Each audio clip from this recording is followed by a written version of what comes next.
आपसे एक प्रश्न पूछना चाहता हूँ। प्रश्न भगवत गीता से संबंधित है। भगवत गीता के अध्याय 1 में श्लोक नंबर 15 में इस बात का उल्लेख किया गया है कि भगवान श्री कृष्ण के द्वारा युद्ध की उद्घोषणा पांचजन्य शंख बजाकर की गई थी। मेरा प्रश्न यह है कि क्या भगवान श्री कृष्ण को इस बात का कोई अधिकार प्राप्त था कि वह युद्ध की उद्घोषणा पांचजन्य शंख बजाकर करें? यदि भगवान श्री कृष्ण द्वारा पांचजन्य शंख बजाया गया था तो उसका तात्पर्य क्या था? प्रणाम।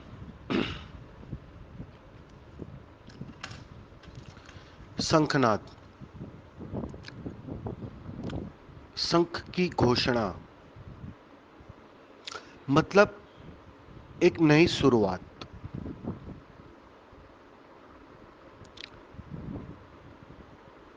एक ट्रांसफॉर्मेशन, एक बदलाहट।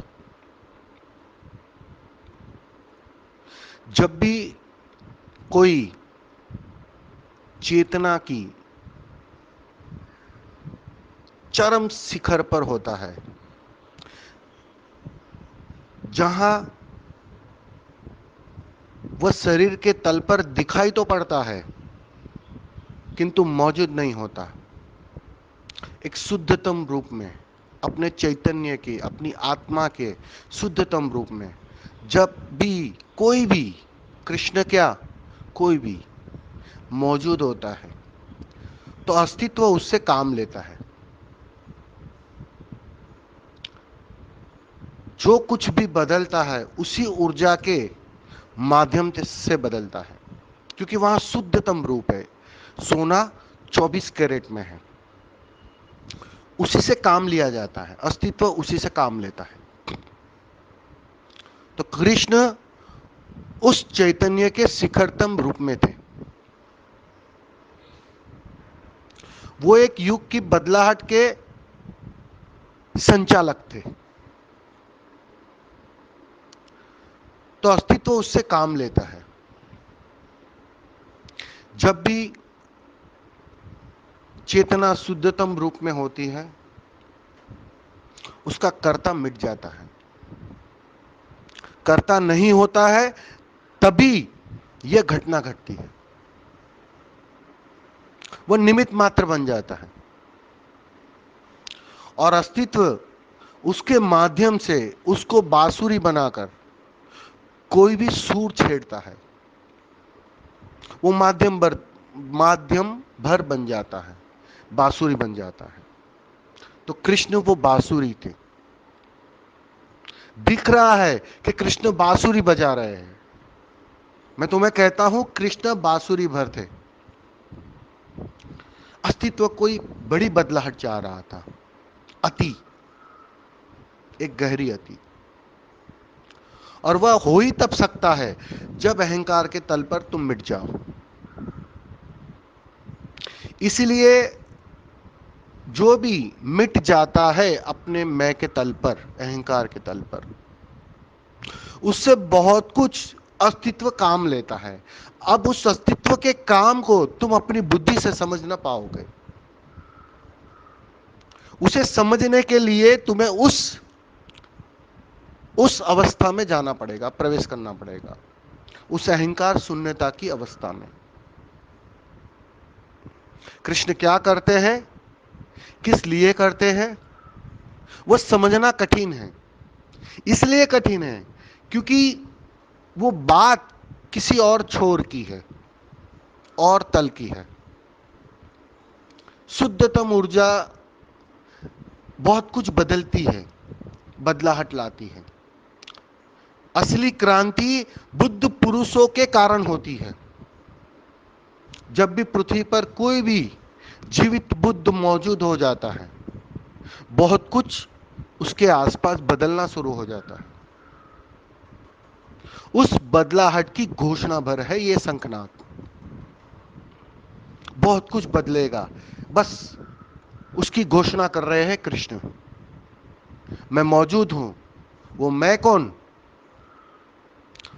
वह अद्वैत के द्वारा कहा गया मैं। एक मैं होता है हमारा, अर्जुन का, और एक मैं होता है कृष्ण का। हालांकि कृष्ण के मैं को तुम ज्यादा अहंकारी समझोगे, क्योंकि वो कहते हैं सर्वस्व मैं हूं, जीवन मैं हूं, मृत्यु मैं हूं, सब में मैं व्याप्त हूं, मैं ही सबके भीतर श्वास लेता हूं। इस छोर से देखने पर यह अहंकार की बात लगेगी, लेकिन यह बात कृष्ण कह सकते हैं क्योंकि वो उस अवस्था में है। वहां दो बचे नहीं हैं, वो इस अस्तित्व के साथ एक है। चैतन्य इतने घनत्व में है, इतने शुद्धतम में है कि इस अस्तित्व के वो हिस्से हो गए हैं। तब वो कह सकते हैं सब कुछ मैं हूं, मेरे भीतर ही जीवन है, मेरे भीतर ही मृत्यु है। उस व्यक्ति से कुछ भी परिणाम में घटता है, उस व्यक्ति से अर्थात उस माध्यम से कुछ भी घटता है, उसकी जिम्मेदारी परमात्मा की होती है कहो, या अस्तित्व की होती है कहो, या ऊर्जा का वही नियम है कहो, बात एक ही है। तो वहां से बहुत कुछ प्रतिफलित होता है, और उस प्रतिफलन को हम अपनी बुद्धि और अहंकार से समझ नहीं सकेंगे। हमें बेबूझ लगेगी, कृष्ण की कहानी देखोगे तो बेबूझ लगेगी। कभी युद्ध करने के लिए शंख बजाते हैं, कभी युद्ध से भाग जाते हैं, कभी गोपियों के वस्त्र छीन लेते हैं और किसी द्रौपदी को वस्त्रों की बारिश कर देते हैं।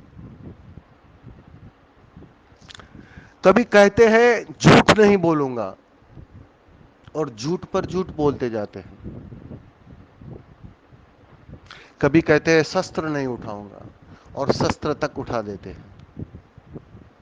वचन देते हैं और उसी वचन को तोड़ भी देते हैं। अब कैसे समझोगे इस सभी बातों को? तुम अपने बुद्धि से कैसे समझोगे? क्योंकि सही और गलत सिर्फ हमारे तल पर है।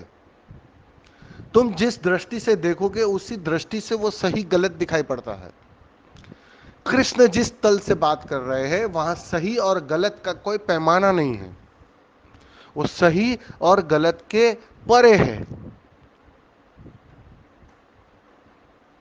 जहां कर्ता मिट गया वहां सही और गलत कुछ होता नहीं है, बदलता है बहुत कुछ। उसी की ऊर्जा के माध्यम से वो निमित्त भर बन जाता है। और निमित्त कैसे सही हो सकता है या निमित्त कैसे गलत हो सकता है, वो बात कहनी चाह रहे हैं कृष्ण। ये जो पंचजन्य शंख है उसकी व्याख्या तुम डिटेलिंग में कुछ भी कर लो, कोई भी प्रेमी उसकी व्याख्या अपने हिसाब से कर लेगा, किंतु असली बात एक ही है कि वो घोषणा कर रहे हैं, शुरुआत कर रहे हैं। वो चीख कर, वो शंख को बजाकर एक शुरुआत भर कर रहे हैं कि अब बहुत कुछ बदलने वाला है। अस्तित्व चाह रहा है कि बहुत कुछ बदल जाए, बहुत कुछ ट्रांसफॉर्मेशन हो जाए, उसकी घोषणा भर है। तो ये कहना चाहते हैं कृष्ण शंखनाद के माध्यम से। फिर बहुत कुछ बदला, उस शंखनाद के बाद बहुत कुछ बदला, बहुत कुछ गिर गया और बहुत कुछ निर्मित हो गया।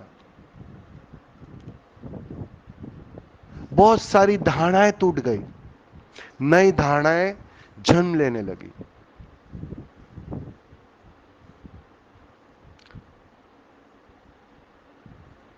वो फार्मर होता है ना, खेडूत,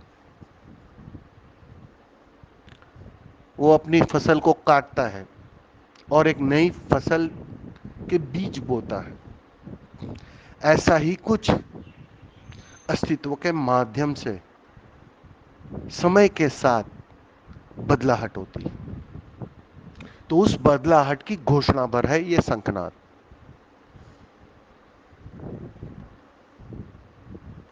एक ट्रांसफॉर्मेशन है। बहुत बहुत धन्यवाद।